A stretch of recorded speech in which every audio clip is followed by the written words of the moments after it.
Radio. And it's a pleasure here, and a big round of applause, please, from the Fox News Channel. We'll wait till he runs back down here real quick. The one, the only, from Fox and Friends. You see him every morning, Brian Kilmeade. Brian. Thank you. I don't know, I didn't expect Chariots of Fire music. That's unbelievable. Which got special thanks to Bruce Collins for bringing me out here. Bruce was kind enough to carry the show when he was in Portland, and hopefully I'll be out here on a regular basis. You can hear me instead of just going to BrianKilmeadShow.com from 9 to noon or from 8 to 11 here. It's some of the most fun I ever have, is being on radio every day for 3 hours. I had a chance to take over for Tony Snow when he went to the White House for George W. Bush, and I've had that slot ever since. But one thing is pretty clear, even though I'm located in New York, the foundation of our listenership and fanship and loyalty is really in places like Texas. No doubt about it. So I was able to start there in 1996, started filling in. In 97, I got a contract. Been able to hold on ever since.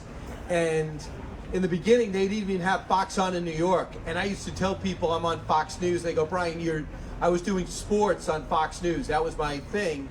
So to be the sports guy on a news channel, I thought would be better than being on Fox Sports Net, being one of the masses. Smartest move I ever made. But when things started going crazy from, I think the first time was when Princess Diana died, and then in 2000 with the election mess, and then after 9/11, and then the beginning of the Afghanistan war and the Iraq war, there was no room for sports on Fox News. And since I had a news background, I was able to kind of morph into the news guy, and thank goodness, because as things got serious, the elections had made had more and more impact. As more and more people got zoned into the news, for better or for worse, I would hate to have been stuck in sports. As much as I love it, I wanted to do that as an escape. What I'd rather do is do things that have an impact on a daily basis, especially in every American's lives. And one thing also became clear, that too much of the news channels and too much of the media was focused on Washington, Los Angeles, and New York. And as I had a chance to travel, I realized no one was watching us in those cities, but in the cities and states that mattered, they were. And it's just amazing, the so-called flyover country, basically, were the backbone of the country. And when they come to Texas, all you guys do is bleed red, white, and blue on a daily basis. And that's what Fox is about. It's not pro-Republican or Democrat. It is pro-American. But not to sell you. We just don't get up every day and say, what has America done wrong? We understand on a regular basis, when we were born here, we hit the lotto. And every day we have a chance to get to the Super Bowl. And that's all we want, is a chance. And we just want to, we are against anything that gets in our way along the way. And that became pretty clear when people talk about, well, Fox does this, and what do they tell you to say? Nothing. What they do is point you in a direction, and that is pro-American. And if you're pro-American, everything else falls into place. The other stuff is opinion about issues. We can work through that. But when you do things that seem to go against American culture and American interests, I think that's anti-Americanism that really has no place, but sadly is in about 95% of the media across the country. And just by doing our job, we began to resonate, in my humble opinion, with the average everyday Americans doing extraordinary things, getting no credit for what they're doing on a daily basis.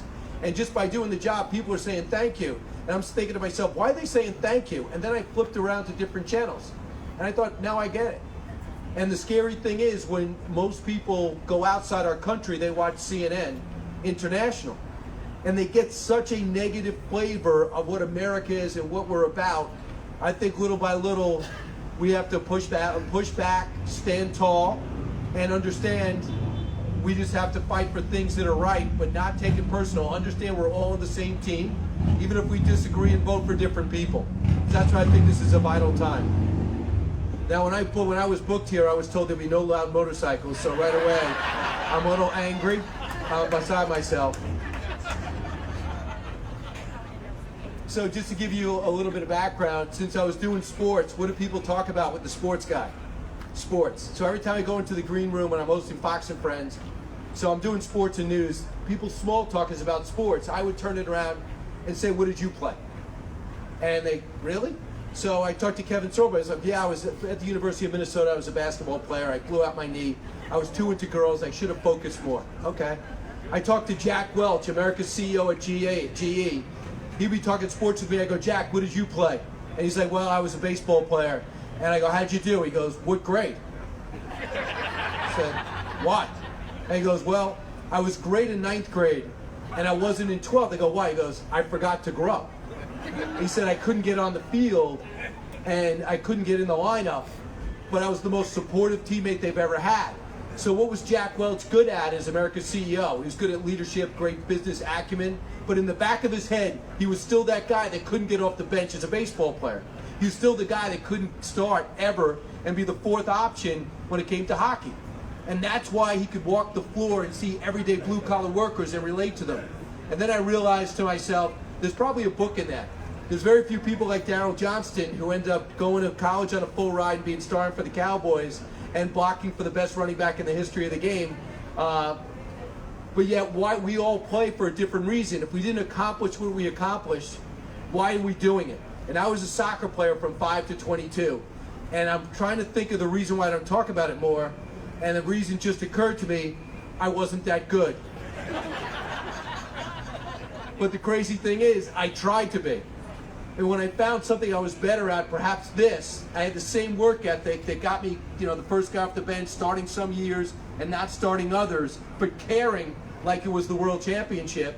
If I took that thing into real life, I thought it would pay off in the long run. And one thing about Texas seems like, number one, you're all a foot taller than most average Americans, a lot stronger, and you marry each other, so you build stronger kids. I don't know how that happened. But sadly, other people are coming from the outside because they realize how good you guys have it. I mean, look at this town. Who would ever leave here? I actually don't want to leave. So I interviewed 72 people about the games do count. So if you don't go pro and you don't star in college and you don't get that full ride, are you playing? And the answer is yes. It's not whether you win or lose, it's how you play the game was the second book. Because I wanted to prove even if you went pro, if you were Joe Montana or Steve Young, and Mia Hamm, it doesn't matter what you accomplish. If you have values and ethics that you learn at some point along the way, it'll pay off and make you this thing called a great person. And those moments that stood out. So those 2 books I put out, and then I went silent. As the world got serious and I did news, I didn't really want to put out any sports books. Number one, that's not really our audience. And then one by one, I watched Bill O'Reilly putting out his great books. And I'm watching and reading this history that's so accessible and so interesting. And I had this one idea about this spy ring that I studied for about 20 years. And even though we as Americans focus on Washington and Jefferson and our founding fathers and Hamilton and Nathan Hale, we get it. But America's really not built by the people on Mount Rushmore. They led, they were geniuses, we owe them everything. But America's built on average everyday people doing extraordinary things because they believe in the country. And behind George Washington's Revolutionary War win was a farmer, a longshoreman, a businessman, a socialite, a printer who was a journalist, and together for 3.5 years they worked behind enemy lines in British-occupied New York to overturn, put together a code, indivisible ink, and overturn really with the British codes to help win the Battle of Yorktown, help stop Benedict Arnold from giving up West Point, and a series that was going to have a counterfeit operation that was going to wipe out our currency and dispirit our troops. We didn't know about this till 1930. So I thought if I could bring some new information into it, which I was able to do through some very kind people in New York, I was able to put out George Washington's Secret Six. And I found out that people like you not only care about the news of the country, you care about our history. And George Washington's Secret Six had extraordinary success. Why? Because I can't relate to the greatness of Washington. Even though he's not perfect, man, he was close. But I can relate to a longshoreman, a printer, a farmer, a shopkeeper, who rallied together and didn't want any fame or acclaim. In fact, the only thing they asked of Washington, don't ever use our names. I'm never going to tell you my true identity. And Washington came to thank his spies when he got the job as president in 1783. And he came to Long Island to thank his spies, and only 2 showed up. Because they wanted to just be anonymous, because they cared about the country. They didn't want the pat on the back. to me, that characterizes America's character. We do things because it's the right thing, not to get glory or fame. It's not about the billionaires or the celebrities, or else the country would not be fueled. They might be out in front, but they're not pulling the 18-wheeler. And that's really the backbone of the Fox audience. The next thing I thought about, what's next in time that didn't get appreciation? The first war on terror.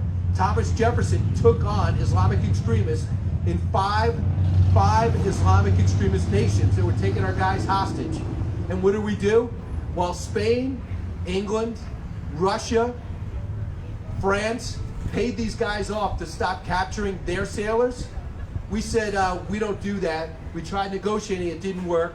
When Jefferson took power, he used our Navy and finally got it right. And with a land war that they said was impossible, along with the naval battle that they said would never be executed, even though the American people were getting impatient with the war. I don't know if you've ever heard Americans get impatient with war before. Jefferson was able to bring these four nations to heel, to the point where Pope Pius VI at the time said America has done in their short time more than all the European powers have done for Christianity in all their years. America was standing out 30 years after being created. So Thomas Jefferson, the Tripoli Pirates, I did from there. And I had a chance to travel the country, and I get a chance to interact with you. Like I'll be able to talk to you in a little while about that. And then I thought America could relate to a guy like Andrew Jackson. He was orphaned by the time he was 9 years old. He found out his mom had died when all of her belongings ended up on a trunk on the porch. He was raised by his town, his county, his country. And he was determined to pay back his country and pay back the British for wiping out his family. And he would do both. As a funny 41-year-old major general in the Battle of New Orleans, he would do it Napoleon couldn't. Suffering from dysentery at 6'1", down to 135 pounds, he would wipe out Wellington's Invincibles in about 40 minutes. And that's chronicled in Andrew Jackson, The Miracle of New Orleans. So, you might not love Andrew Jackson. Not many people love the way he treated Native Americans, I get it. But if you think there's anybody else that could rise up in any other country as an orphan and become one of our most consequential presidents and major generals, a self-taught lawyer, and dominate an era in any other country, you are mistaken. Only the United States of America, and guess who knew it?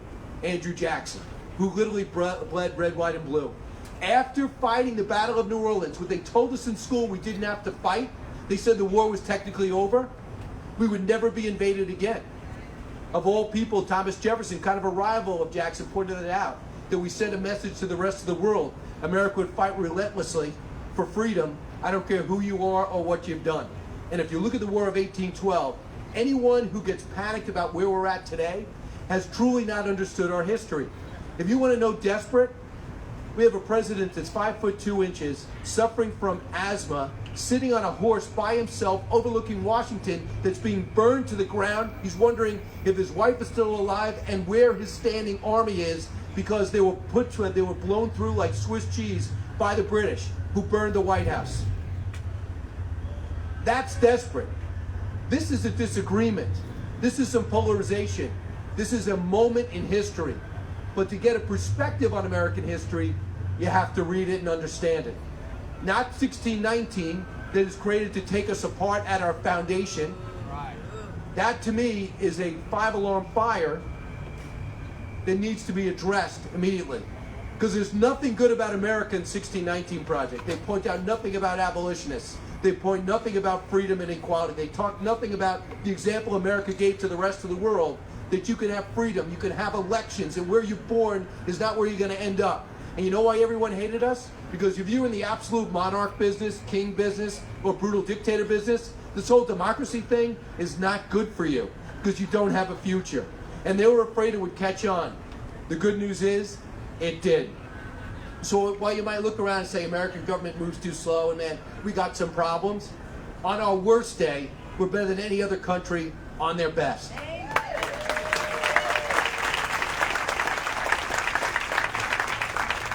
So I'm moving up in time, and I'm doing this show on Fox Nation, which I just love, and if you love this country, I think you'd love this series. It's called What Made America Great, and I've done 37 of them.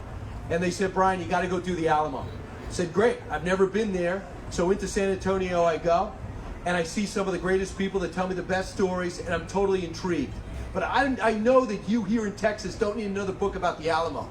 And I know that you think everyone knows Texas history. And I know you get it in 4th grade, 7th grade, 11th grade, and 12th. I get it. But the other 49 states don't. So I thought, what if I could tell this story, but not from the Alamo, but what happened after?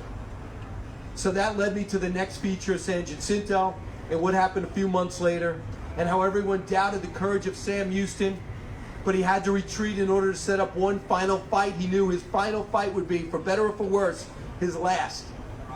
And what he was able to do after that is stuff of legend, winning a battle in 17 minutes and capturing Santa Anna and holding on to him for months until Jackson said, all right, I'll let you go. His goal was to take America. That didn't work because America's got a different destiny.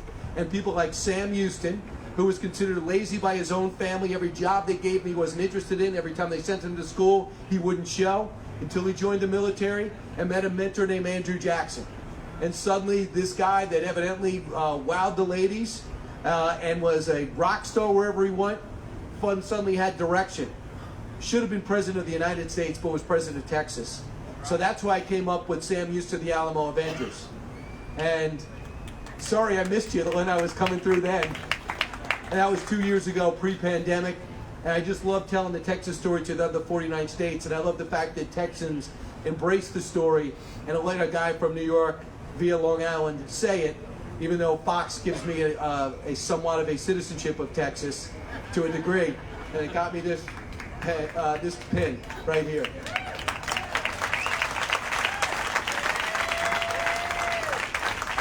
So with each one, Fox has been so supportive, they let me do a feature on it. And you might have seen Sam Houston, the Alamo Avengers on our channel. You saw Andrew Jackson, the Miracle of New Orleans on our channel. And then about a month ago, it was the President of Freedom Fighter. And I know race is one of the most controversial things you'll ever talk about, especially in America at this time. But I don't want to run from it because I think we should embrace it. I don't want you to think we're going to look back at our past and say slavery was ever okay. It never was. It's America's original sin, and I get it. But the other thing is you have to have perspective. It was happening on every continent on the planet. Before America was even a thought, it was taking place, and it still takes place today. We didn't invent it, but we fought a war to stop it. And what happened afterwards was uneven. A lot of it was ugly. But if you see the progress we've made since, you'd be a lot prouder where we are today and more determined to take it the rest of the way. So I thought, instead of talking about Lincoln or just Frederick Douglass, and there's so many great biographies on both these fantastic men, I said, what if I do something different? What if I talk about their parallel lives, these two self-made men who overcame the odds in order to make a difference in America because they love this country, believe it or not, from the obscure circumstances in which they were born. Obviously, Douglass, more challenging than Lincoln, as challenging as Lincoln was. What if I talked about Frederick Douglass, who never knew his parents, may or not have been visited by his mom in the middle of the night twice, who never knew his birthday, who was brought up a slave, and was determined to do something almost no blacks were allowed to do, and that's learn. So while we debate about education, he was thirsting for education. And he would connive his way to have his friends, mostly which were white, which led him to the conclusion later on in his own biography, kids don't see color. And he said most of his friends had no idea why he was in the circumstances he was. And here's the secret, either did he.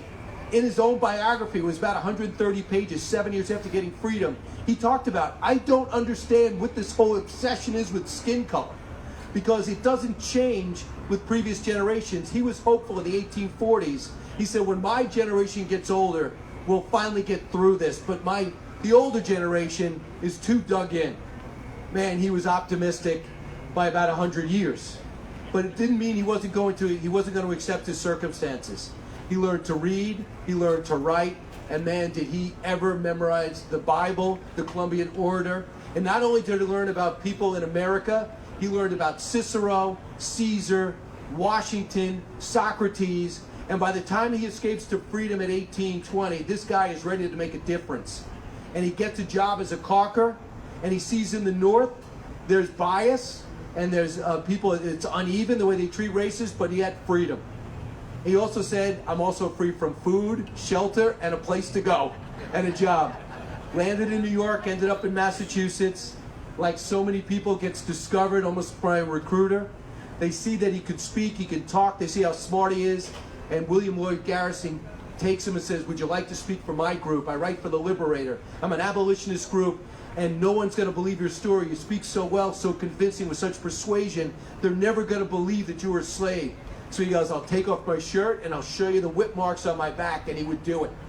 And then 7 years later, he writes his biography. Then he's in Europe as a lecturer.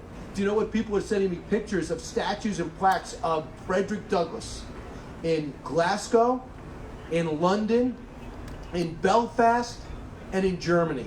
That's the extraordinary life this guy led. Meanwhile, in the U.S., he was still a fugitive, could be arrested at any moment. But it was white people in the North and in Europe that put together money to buy his freedom. And then he was off. He wrote for The Liberator, started his own newspaper, and he started demanding that America live up to its Constitution.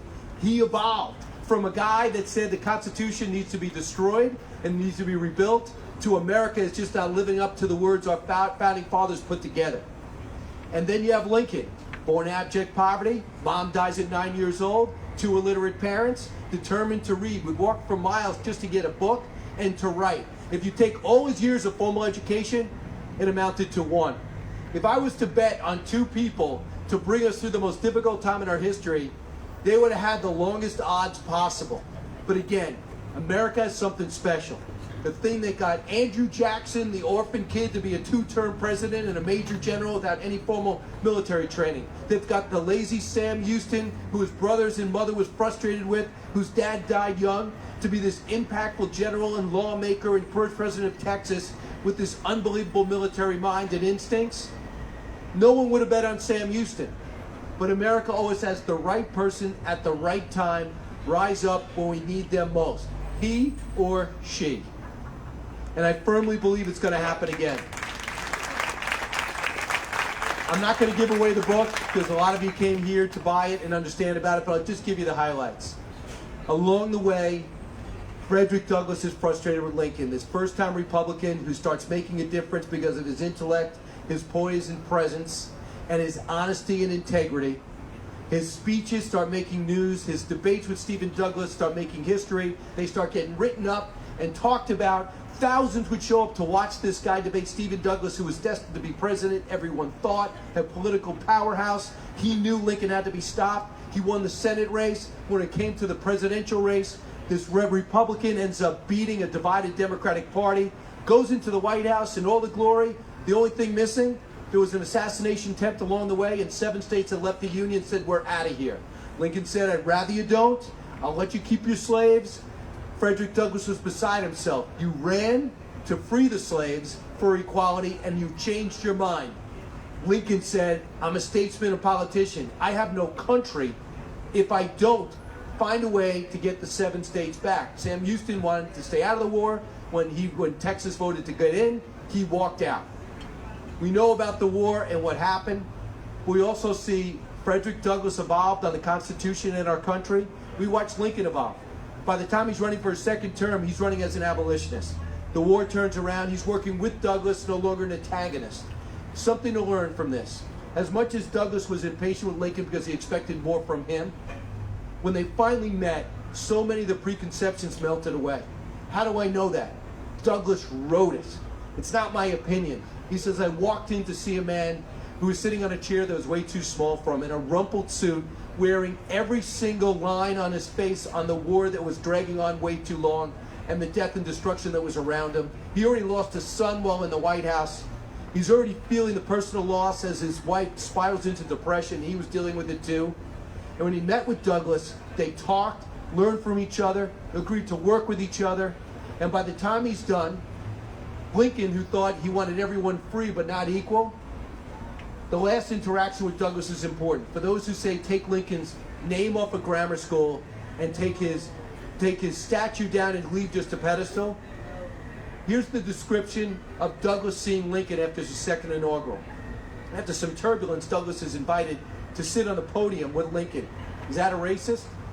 When he does it, when he finally gets in, Lincoln spots him. The words, according to Douglass, was, my friend Douglass, what did you think of the speech? The retort from Douglas was, don't worry about it. You got a packed house here. You got a lot of people around. Don't worry about my opinion of your speech. You're the president. He said, Frederick, there's no one opinion who I care about more. What did you think of my speech? He said it was a sacred effort, sir.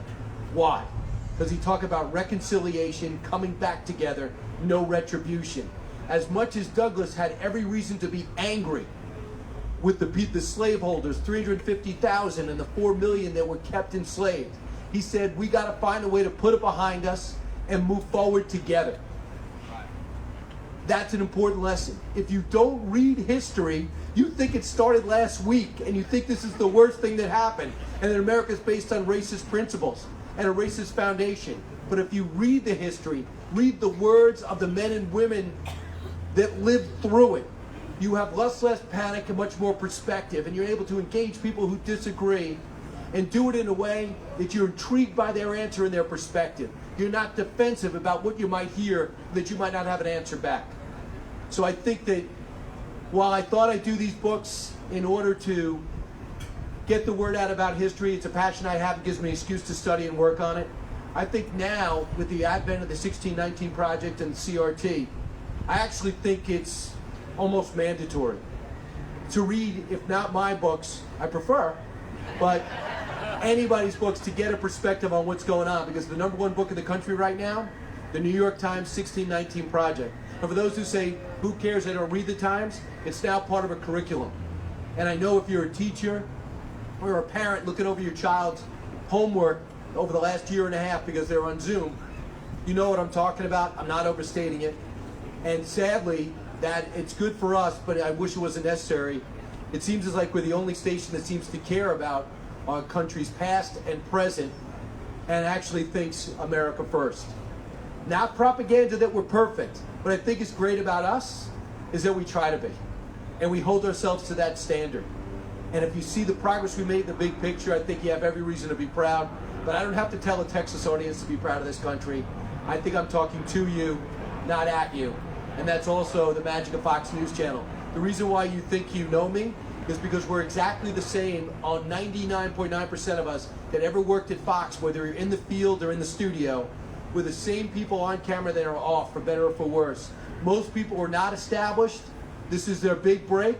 Every day we appreciate it, and every day we're told, be yourself. You don't know what to say, just be prepared to handle anything. And once you get into that gym, whether it's the 5, or filling in for Tucker, or doing the 7, or Fox and Friends, whatever they ask you to do, if you study and prepare, there's no sense that you're going on air. It's almost a slice of life. Today I'm here. I would be talking the same way in the studio, although I'd be waiting for Ainsley to finish. So I could go on and on and on, and I'm not going to, because I like to sign your books and I also want to interact. One of the great things about this book tour is I get a chance to talk to people and find out what's on your mind. So I would do that. You don't seem like a shy crowd. I walked through a little bit. And by the way, I don't know if they painted that yesterday, but there's nothing more appropriate than that scene of some of the greatest Americans of all time having a beer on a picnic table in the middle of nowhere, in the middle of Texas. So I really appreciate you coming out, listening to WBAP, KLIF, because I don't know how you heard, whether it's me mentioning it, but the station really supported it. And when they invited me out, you didn't have to ask twice.